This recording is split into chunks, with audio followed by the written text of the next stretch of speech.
Good morning, Laguna Woods. We're Ready. having our senior pastor, Pastor Rick. No, here I on say the Rick and Inspiration- Rick show, what we're doing this week. so. Inspiration for today. Well, Rick, I started in January 1 of actually December 31st. Wow. Because Wow. the world was all nervous about the Y2K thing. Remember that? Yeah. And then I heard you were having a Yes. party. We did. We had a instead party. of going into the bunkers or Exactly. something. We're not going to hunker in a bunker. We're not afraid of that. You we're were gonna doing go. baptisms that night. He did. At And you midnight. did Lit that? fireworks at midnight to celebrate a whole new millennium. So he said, we're still here. Well, I love that. That Yeah. won me over. Yeah. This neat. is not a congregation of fear. Yeah. It's a congregation of joy and that. Well, this is a good point. The point is, as I said in our last session, you're never, if you're alive, God still has a purpose for your life. So it's not like, well, I've served my time and now I can just sit down and do nothing. No. God wants you to use your life every second of it. Yes. And how you use it may change. But you can always love people. You can always pray for people. You can always be kind to people. You can always serve people. There's never going to be a time in my life. The other week when I was at Laguna Woods service, and then when I was going home, I thought, I'm going to go see my mother-in-law who's in an assisted living. And I hadn't seen her for 4 or 5 days. So I thought, I'm going to go make her an ice cream sundae. So I went over to Thrifty, and I bought a bunch of 3 or 4 kinds of ice cream, and I bought some, all of the syrups and the whipped cream and the nuts and all that stuff. And then I thought, I got a plate for her, and I thought, she might be sitting in the lounge area watching TV with 8 or 9 other people, so I better take some more bowls. And so I bought a bunch of bowls. And when I walked in, sure enough, there were like 9 people in there. Yeah. So I walked in and I said, the Funmeister has arrived. And I said, turn that TV off.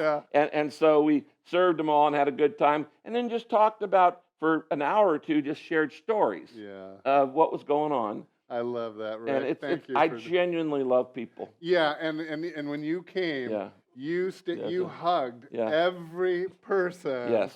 They lined up the whole way, and you were awesome. It's kind of like hugging Goofy at Disneyland, or hugging Santa Claus. If you haven't received a Rick Warren hug, you've missed one of the exquisite pleasures of life.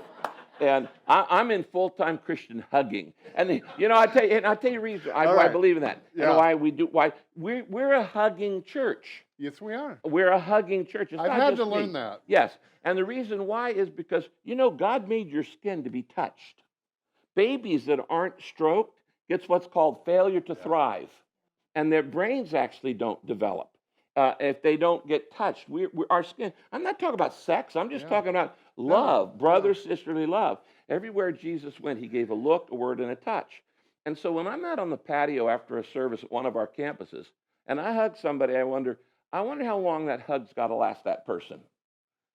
Because, a lot of times we have a greater and greater percentage of our America is living alone or living single.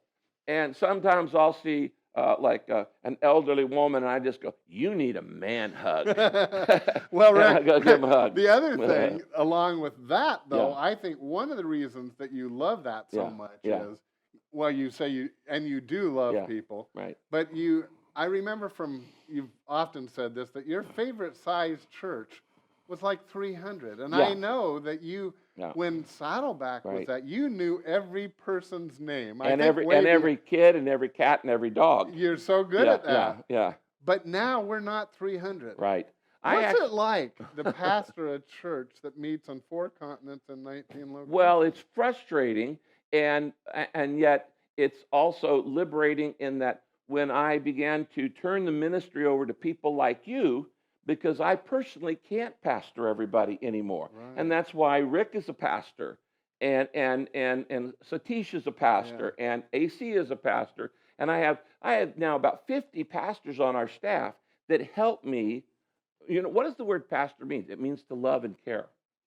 It's like shepherd. It's the same word for shepherd, to love and care for the sheep. Sometimes I hear guys who are preachers, and a preacher may not necessarily be a pastor. Because a lot of guys will say, well, I love to preach.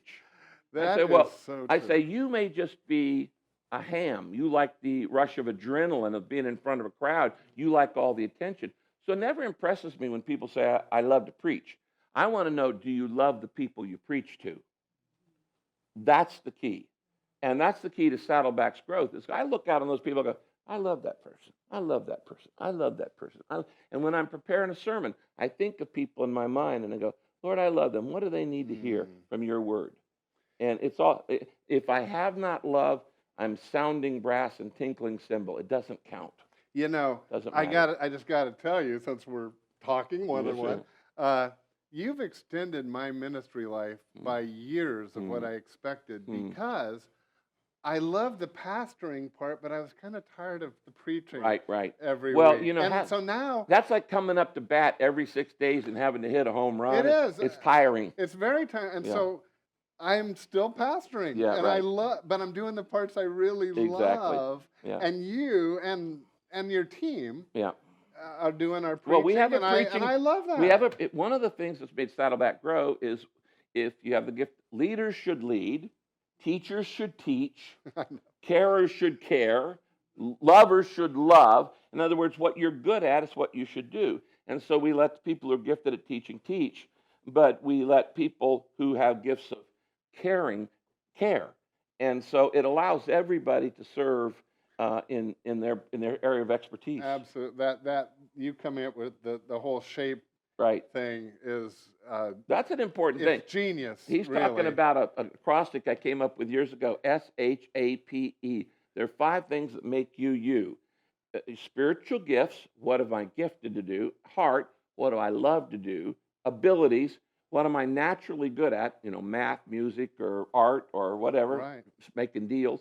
P, your personality. Am I an introvert or an extrovert? Do I like to work in a group, or do I like to work by myself? And E, my experiences. Your family experiences, your educational experiences, and most of all, your painful experiences. Yeah. God never wastes a hurt. So these 5 things make you you. And if you want to know what you're supposed to be doing with your life, you look at your shape. We actually have a class on that. We do. Class 301. I absolutely love 301 class because out of that, we are a very unique church in that we put people into ministries that they actually totally enjoy. Right. And then they don't quit. You don't have to motivate them. We don't have turnover much. So, you know, a person who's like, for instance, has served in an area for like 10, 15 years, and then they want to try something else, they shouldn't be shamed. They should be put on a pedestal because they've served faithfully. But our goal is to get you into a spot where you are fruitful and you are fulfilled. Fruitful and fulfilled. When you're fruitful, that means you're effective at what you do, and you're fulfilled. You like to do it. It means you're serving in what we call your shape. So, and that extends your life because shape gives you significance. Totally do. And of course, one of your old friends, Lou Torado, is 98 and our head usher. Lou has been so that works. Not only is he head usher, Lou serves on the office of the pastor team.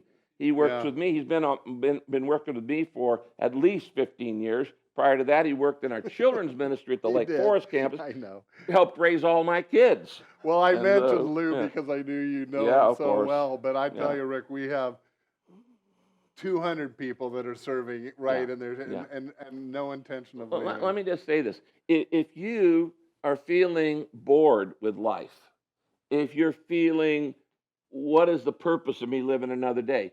The antidote is to give your life away. The more I live for myself, the more bored I'm going to get. But the more I start thinking about other people, the more excited I get. Jesus said you lose your life to find it. That only in giving your life away. So find a place. You can do it in a service organization. You can do it in a club. But one of the best places to do it is in a church. We need them at Saddleback. We need them. We need you here. We need you here to help. And in giving your life away, you find the fulfillment and you find the significance that comes from knowing I need a reason to get out of bed in the morning. And I'm not a big enough reason for myself. I need, in giving my life away, all of a sudden I have fulfillment and I have purpose. Well, Rick, thank you for coming down. Thank you for being our pastor. God bless you guys. We love you.